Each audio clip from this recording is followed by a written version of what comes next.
Bom dia!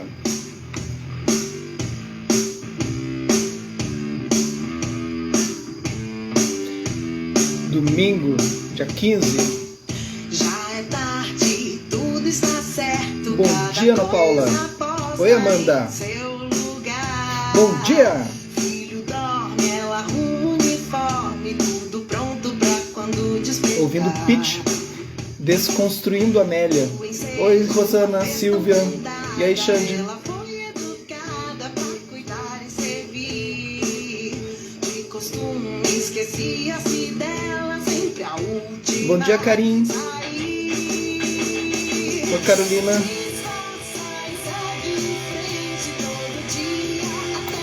A Pitty, ela canta essa música. Bom dia, Mauro. Desconstruindo Amélia. Então, Amélia, aquela música famosa, né? Aquele samba. Amélia, que era mulher de verdade. Bom dia, Rosa. E claro que era pra época fazia sentido aquela música, né? Oi, Cris. Mas depois hoje ela é totalmente não é considerada, né? E a Pitty, ela faz essa música Desconstruindo a Amélia. Depois ouçam a letra, assim, leiam a letra, bem bacana. Não. Certo? Porque ainda a gente continua na ideia de ontem, né? Que a Tenzin Palmo, ela pega e está desconstruindo a ideia da mulher, assim, dessa mulher submissa. E a Amélia era uma mulher submissa, né? E é legal, então, hoje essa música para combinar. Então, Desconstruindo a Amélia. Olha.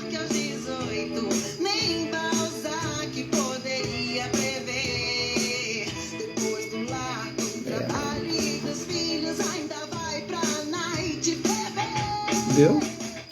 Depois do trabalho dos filhos ainda vai para a night ferver. É isso aí, a mulher moderna. Tá super certo. Muito bem, bom dia a todos. Nós estamos lendo A Caverna na Neve, editora Lúcida Letra. Ontem o Vitor Barreto, ele publicou, ele tem publicado constantemente assim sobre o livro, que a gente está fazendo essa leitura. Então agradeço ao Vitor por isso. Oi, Jaque. Oi, Ana Luísa, tudo bem? E aí, então, a Lúcida Letra, ela é encarregada de livros budistas, assim, né? Super bacana. Caverna na Neve, a história de Jetsuma Tenzin Palmo. Ontem a Tenzin Palmo pegou e se revoltou, assim, vocês viram que o tom ontem era um tom de revolta, assim, né? A minha leitura também, porque a gente fica muito chateado com tudo isso que acontece com as mulheres. Não é uma culpa só dos homens, é uma culpa também das mulheres, né? De uma certa forma as mulheres deixam que isso aconteça, né? Claro que tem a opressão, mas há uma coisa que as mulheres, por mais que elas tenham conseguido achar o seu papel na sociedade, assim, muitas mulheres, não estou dizendo todas as mulheres, óbvio, algumas mulheres, e talvez uma maioria assim, maciça, que atinge o poder, acaba imitando os homens. Observem a postura, observem a forma de vestir, a forma de falar, a forma dessa coisa mais masculinizada, no sentido pejorativo, masculinizada no sentido de ter uma coisa mais forte, assim, incisiva, nesse sentido, assim, masculinizada e incisiva, né? E acabam assumindo aspectos do homem, assim, e que não deveria, no meu ponto de vista, que não deveria ter, justamente porque a mulher atinge esse papel, é que ela deveria trazer este lado, né, desse lado mais de compaixão que a mulher tem. E a mulher tem isso da compaixão, o estado compassivo. E muitas vezes, quando se atinge um poder usando uma máscara, uma roupagem masculinizada, e que não há nenhuma necessidade. Mas usa por quê? Porque aquela imagem vende, porque é o homem que atinge o poder, então o homem atinge o poder em uma forma também meio homem, né, entende? Não estou criando uma caricatura, estou mostrando que é assim. Leiam as imagens que vocês veem aí, vejam as figuras públicas que vocês conhecem e vejam se elas não assumem um papel que, de uma certa forma, esteticamente, imageticamente, é ocupada pelo homem. Então há também o erro da mulher, né? Ontem eu falei muito do erro do homem, mas há o erro da mulher. A mulher atinge o poder e ela, imageticamente, ela se veste de uma roupagem masculina. Para quê? Estou aqui atrás de mim, Tara Verde. Vou explicar por que ela está aí hoje. Eu tenho o quadro da Tara, eu fiz iniciação em Tara, né? E é muito interessante porque eu recebi vários presentes. Assim, antes de fazer a iniciação, eu já recebia Tara, né? Eu recebia quadros de Tara, porque tem várias Taras, tem 21. Né? E aí eu recebia sempre Tara Verde, né? Que é a Buda Feminina da Compaixão. Eu vou ler um trecho antes, que é esse livrinho, porque é um livro de imagens, é uma caixa, um box assim, que tem várias imagens e várias coisas do budismo tibetano. E eu vou ler um trecho, por que o Dalai Lama, no momento ali do livro, essa semana, ele chama ela de Arya, né? Então eu vou ler por que ele identificou ela, né? Identificou Tenzin Palmo, para vocês entenderem. A gente está entrando no mundo tibetano, então a gente tem que entender algumas simbologias, tá? É bem curtinho, é só um parágrafo. Em Taranata, também ficamos sabendo que numa era muito antiga, eu entrei em média res, como se diz na literatura, entrei dando um rasante no meio de um parágrafo, assim, tá? Numa era muito antiga, em que havia surgido o Buda Turya, um outro Buda, que não é o Buda, o Siddhartha, né? Vivia a filha de um rei chamada Jana Chandra. Esta princesa, lua da sabedoria, praticava o Dharma cheia de confiança e dedicação. E finalmente ela despertou a Bodhicitta. Então, Bodhicitta é quando a gente desperta para uma mente desperta, né? Citta e mente desperta. A partir disso, alguns monges lhe diziam que, em virtude das raízes de suas ações virtuosas, ela nascera na sua forma feminina. Ou seja, suas ações virtuosas de karma anterior fizeram que ela nascesse como mulher. E aí, então, ou seja, um ser inferior, devido às suas ações.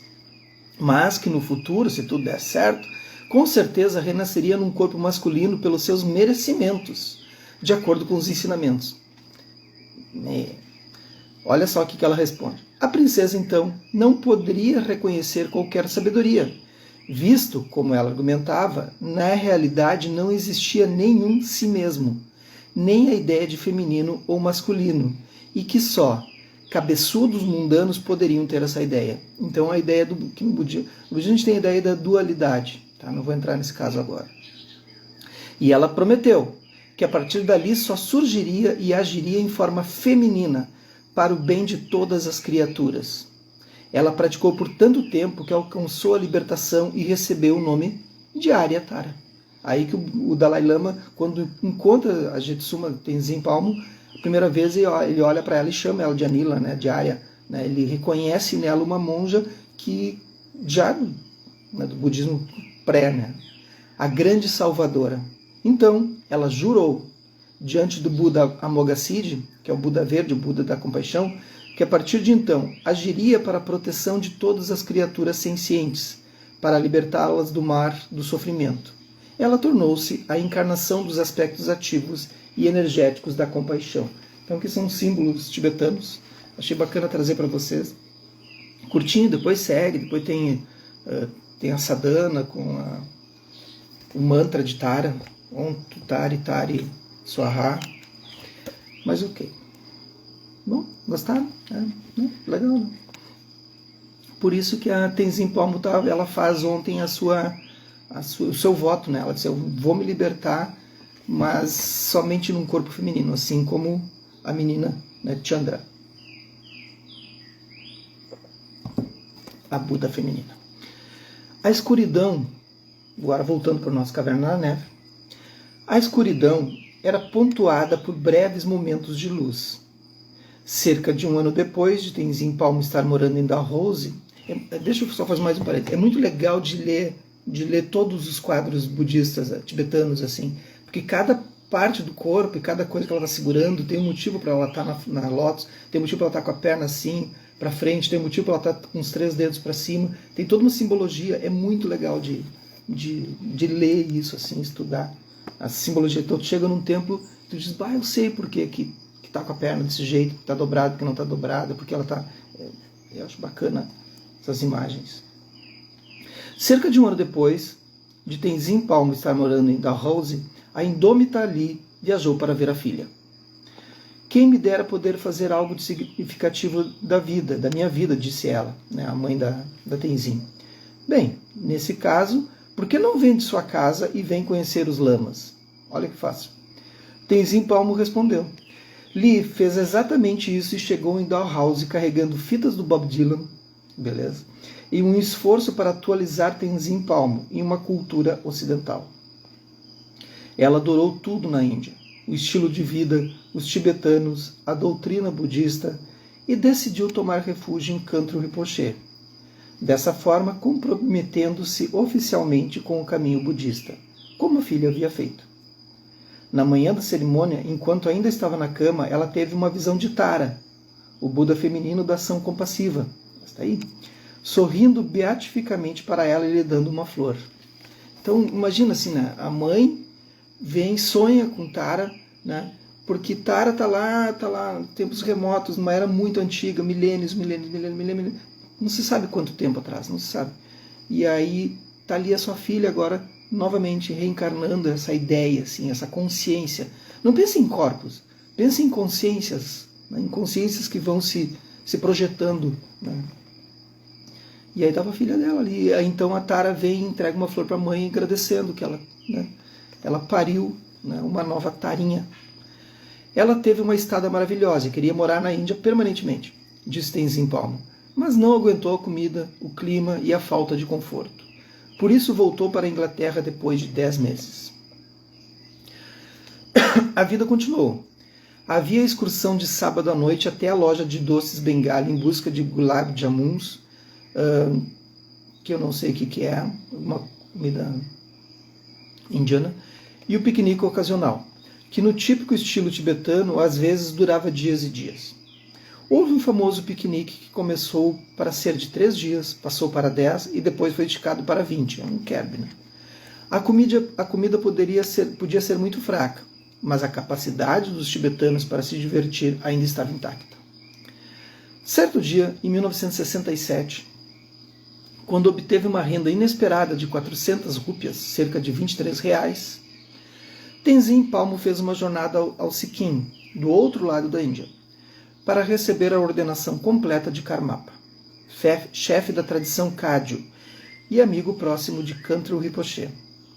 Era a admissão formal na Assembleia Monástica, poeticamente chamada de A Partida, referindo a partida para uma vida sem lar, que no caso Tenzin Palmo já estava em vigor. É muito bonito essas, né? Eu recebi iniciação, mas eu recebi também o refúgio, né, dos monges budistas, né, do Zen.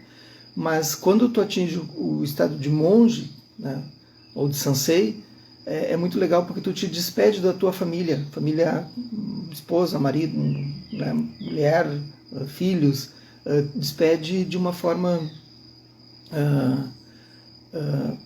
poética, assim, né? Porque, na verdade, claro que tu continua tendo contato, porque agora a tua família é o mundo, são todos os seres, não é mais aquela família lar, né? É lindo de ver. Ela gostaria que Kantru Rinpoche realizasse o ritual, mas ele mesmo não havia sido informalmente ordenado há 10 anos, conforme o pré-requisito, e ela não queria esperar mais. A cerimônia em si foi memorável. Durante o acontecimento, o Karmapa inclinou-se para baixo e sussurrou no ouvido dela. Olha só que pressão. Você é a primeira monja ocidental que eu ordeno. Você nunca foi casada. Não teve filhos. Portanto, há mais tentações para você. Você tem que ser muito forte e muito cuidadosa. Nós tibetanos acreditamos que a fundação de qualquer movimento ou instituição é de grande importância para o futuro. Em anos vindouros, haverá muitos ordenados. Aconteça o que acontecer, você nunca deve desistir de sua ordenação. A responsabilidade realmente atingiu em cheio, imagina? Quando tudo acabou, Tenzin Palmo voltou para seu quarto e caiu na cama. Tinha sido um dia longo, a cerimônia durou quase 3 horas e tinha sido conduzida inteiramente em tibetano.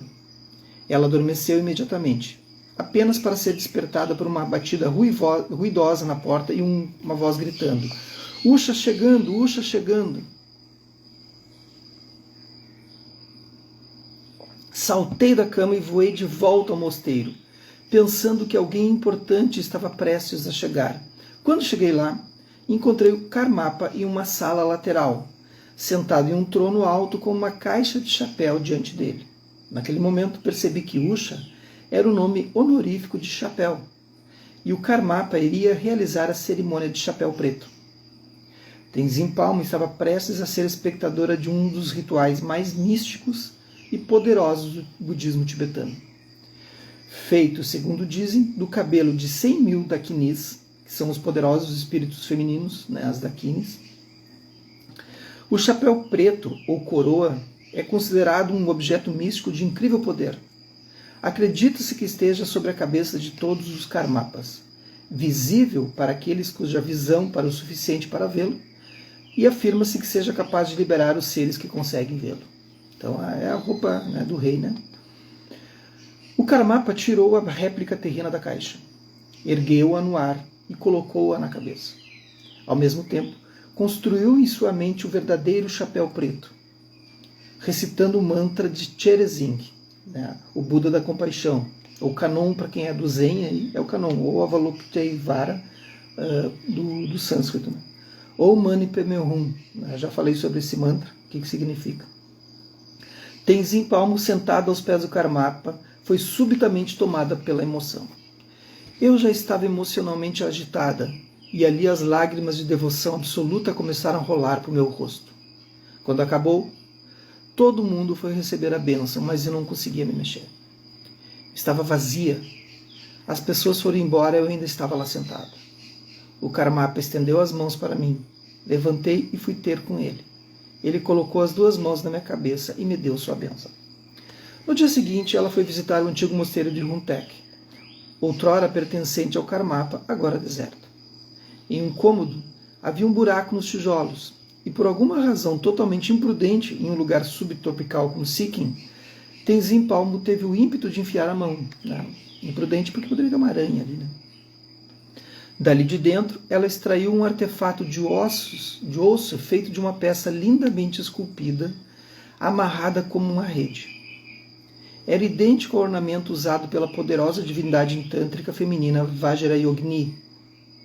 Contudo, tendo feito o voto de não pegar nada que não fosse dado livremente, Tenzin Palmo zelosamente colocou-a de volta. Então ela descobriu um tesouro, que é chamado tesouro no Tibete. Não tesouro econômico, assim, material, mas de conhecimento. Mais tarde, quando contou para o Kantro Rinpoche, ele disse que ela deveria ter pego. Era para você, disse ele. O ponto mais luminoso de todos aqueles dias sombrios em Dalhousie foi, sem dúvida, conhecer os Togdens. Eram figuras fascinantes, com seus dreadlocks, e saias brancas desalinhadas, aqueles que usam aqueles cabelos de dread, assim, Pareciam rastafares orientais. No entanto, eram monges ordenados, a elite dos yogis da comunidade de Kantro Rinpoche. Tradicionalmente, eram sempre em número de 13, embora em Dalhousie havia apenas 7. Selecionados na infância pela pureza de sua intenção, eram afastados do resto dos monges para submeter-se ao mais rigoroso e mais secreto dos treinamentos. Seus feitos místicos eram lendários. Um de seus antepassados, chamado Anka Dechen Dorje, casado e com filhos, conseguiu desmaterializar não só a si próprio, mas também toda a sua família, mais seus iaques, ovelhas, cabras e cães. Um conjunto de cerca de 62 indivíduos. De acordo com a história, Anka foi o primeiro para uma terra pura tocando o seu damaru. Damaru é aquele tamborzinho pequenininho assim, que tem uma cordinha e uma bolinha na ponta que fica fazendo aquele toc, toc, toc, sabe? Isso é um damaru. Seguido por sua esposa, filhos e finalmente seus animais. Entre a comunidade atual, ainda havia alguns homens notáveis. No Tibete, um velho Togden, Atrin, tinha meditado à beira de um precipício para parar de cair no sono. Viu só? Ele viveu durante anos apenas com água e tsampa. Tsampa é uma mistura de cevada ou trigo, assim, de farinha, assim, com água. E quando isso acabou, pegava as sobras de caça de um leopardo. Por um ano, Tenzin Palmo viveu com esses homens notáveis. Ela teve um cômodo só dela numa das casas do complexo deles. À noite, eles sentavam-se no ar frio e úmido, o corpo envolto em lençóis molhados, aprendendo a secá-los pela força da produção do calor interno místico, o tumo. Vocês já viram isso, né? Já viram na TV, né? Depois que os tibetanos saem, o mundo conhece essa prática, né? Ela os ouviu saltar no ar e cruzar as pernas em posição de lótus, completa, antes de pousar no solo. Imagina, a gente quase morre, né? A Amanda tá aí, instrutora de yoga, para colocar a perninha em cima da outra ali e tal, da coxa, né? Eles saltam no ar e caem em posição de lótus, flutuando assim. E lótus completa, com a perna lá em cima, né? Coisa maluca. De todos os monges, apenas os Togdens trataram Tenzin Palmo como um deles.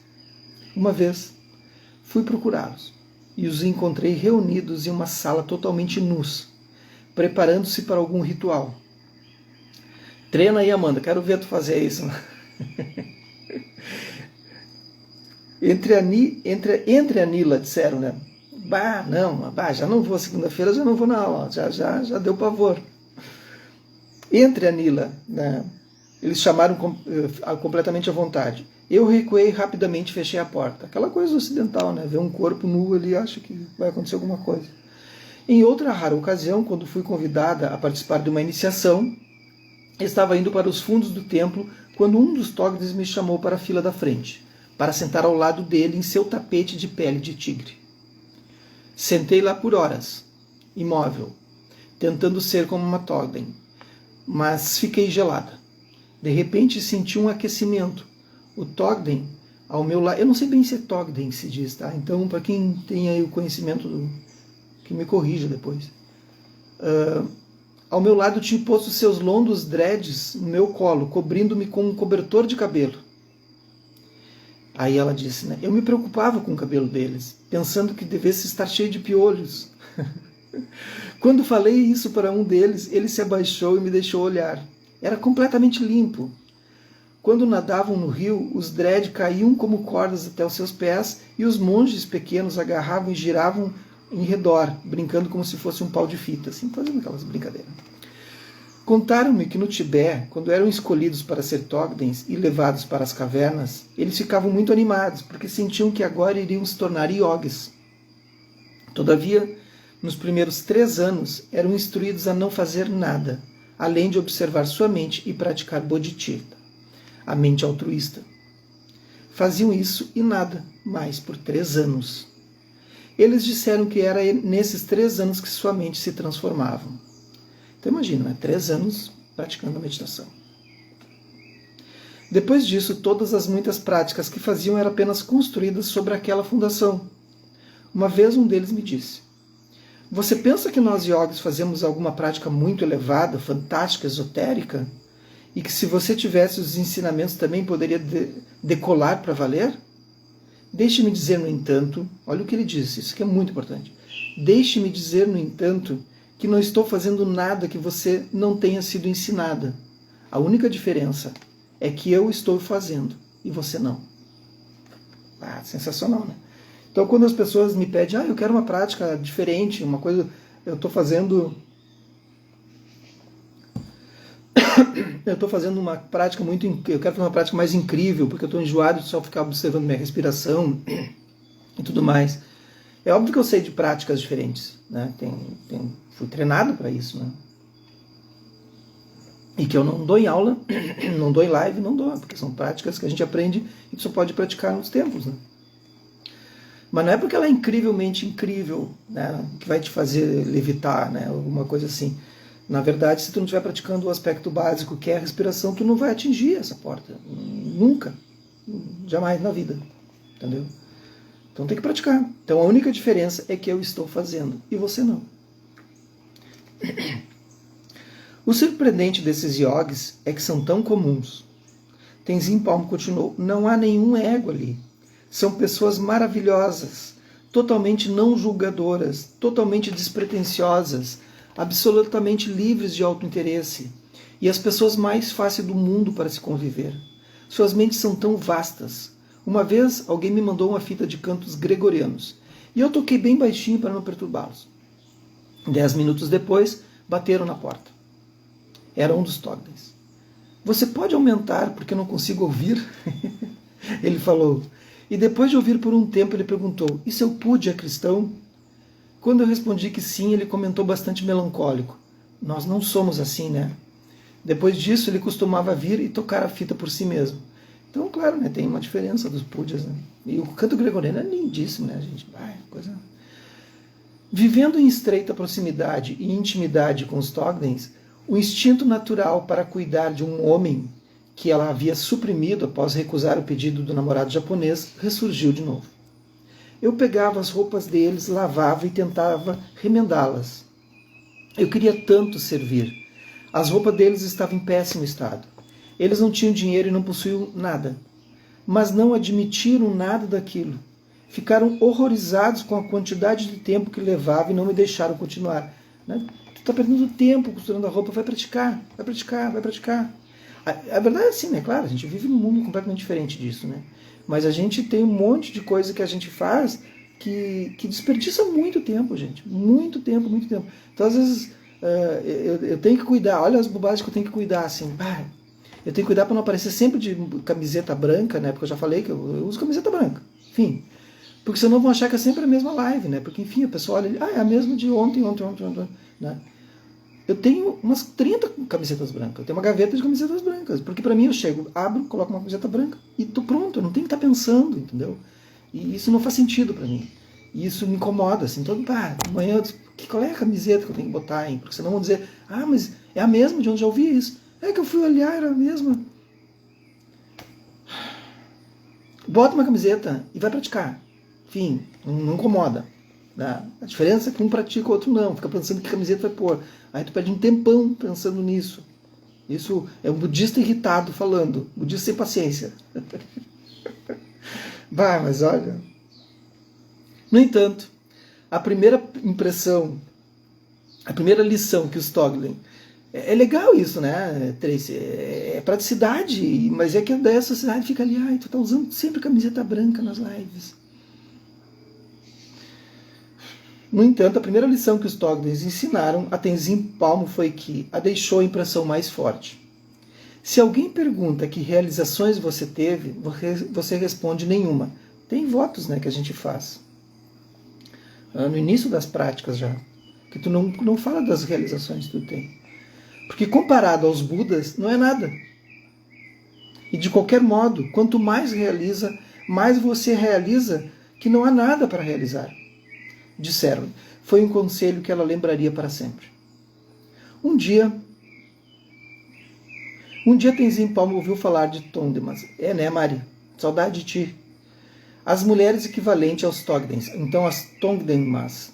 Gente, não sei pronunciar isso. Tá? Eu tentei procurar no Forvo, que é um guia de pronúncias, né, mais oriental, e eles não têm essa palavra. Então, Togdenmas. As mulheres equivalentes aos Togdens, então as mulheres. E seu coração bateu mais forte. Ela ficou sabendo que houvera uma comunidade de Tondenmas associadas ao canto Rinpoche no Kan. Elas viviam em lugares secretos praticando suas habilidades espirituais com grande sucesso. Diziam que mesmo quando velhas, pareciam mulheres no início dos 30 anos. Aí agora, né, isso aqui vai dar... Eu vou fazer uma chamada, assim, vocês querem... Né, que daí vai lotar de gente assistindo esse vídeo depois no IGTV e no YouTube. Se vocês querem ter 60 com aspecto de 30, sem fazer plástica, sem fazer nada, sem botar botox, sem, né, preenchimentos, então pratiquem como as Tondenmas tibetanas. Aí vai ser uma loucura. Vai chover de gente. Pareciam mulheres no início dos 30, umas balzaquianas. Né? Infelizmente, como a maioria dos tesouros do Tibete, as Tondenmas tinham desaparecido com o zelo revolucionário da Revolução Cultural Chinesa, né? E ninguém sabia o que era feito delas. Mas o que Tenzin Palmo aprendeu empolgou-a imensamente. Então, isso foi a parte ruim. Né? Os chineses não souberam entender a cultura do outro povo e destruíram um legado que o mundo hoje, se o mundo soubesse de tudo isso, não seria o que é hoje. Ouvi dizer que elas tinham cabelo comprido, que penduravam sobre as cordas quando se reuniam para fazer os pujas. Né? O olhar, os homens não tinham autorização para se juntar a elas e só podiam olhar de uma galeria acima. Então elas praticando e eles olhando, tipo, não estou entendendo. Elas eram extremamente poderosas. As amazonas tibetanas, né? Então dá para se dizer. Os Tondeis disseram que se eu tivesse visto as Tondeimas, nem teria olhado para eles. Olha que bacana esses caras, hein? Disse Tenzin Palmo. Eu soube que era o que queria ser. Corri até Kantro Rinpoche para pedir a ele. Ele ficou encantado. No Tibete, tive muitas Tondeimas.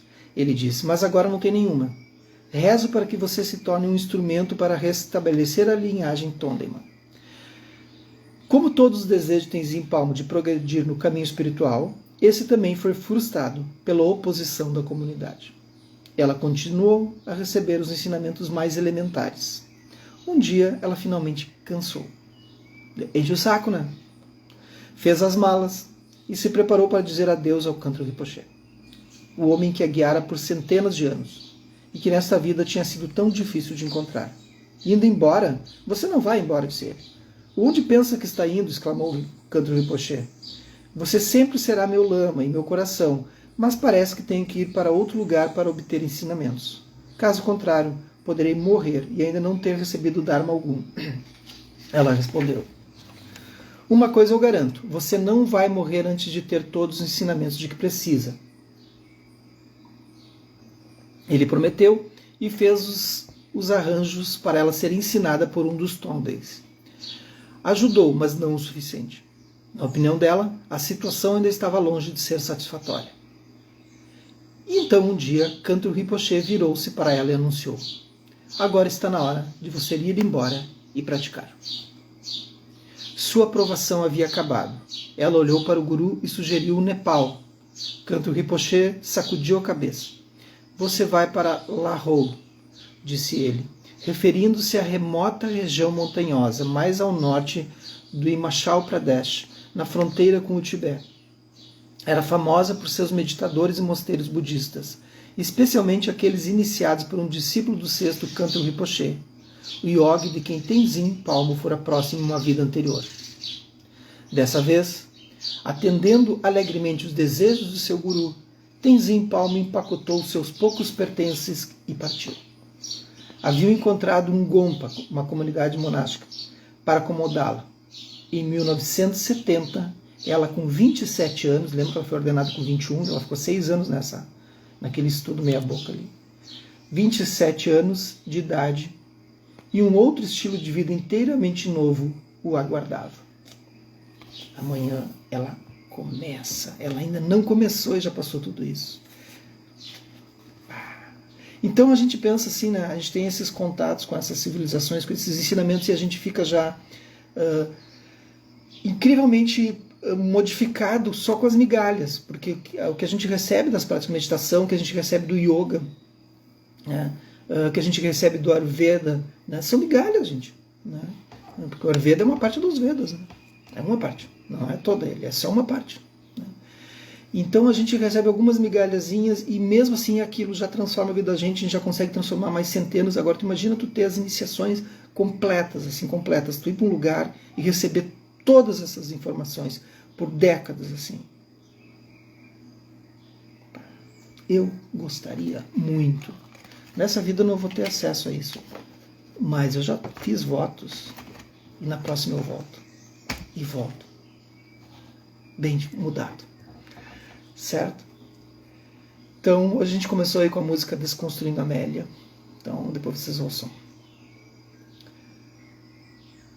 Que os méritos desse nosso encontro, dessa nossa prática, se expandam e toquem a todos. E que nós possamos nos tornar o caminho iluminado. Um bom domingo, uma boa votação. Lembrem-se, infelizmente a gente ainda vive na dualidade. Esquerda, direita, frente e trás, alto, baixo, preto, branco, vermelho, azul. A gente vive na dualidade porque a gente não compreende o interser.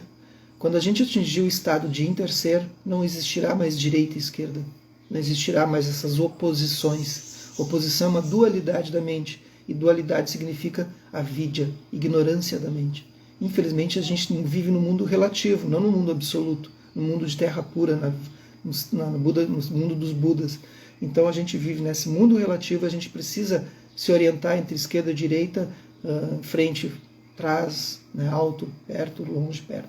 A gente precisa disso ainda, mas isso é errado. Isso é dualidade da mente. Quando a gente conseguir atingir o estado de não dualidade, não existirá mais esquerda e direita. Existirá interser. Portanto, votem, mas votem com consciência. Mas saibam que da mesma forma que estiverem votando, tanto na direita quanto na esquerda, as duas estão erradas. As duas estão completamente afastadas do interser. Totalmente afastadas. Certo? Mas votem.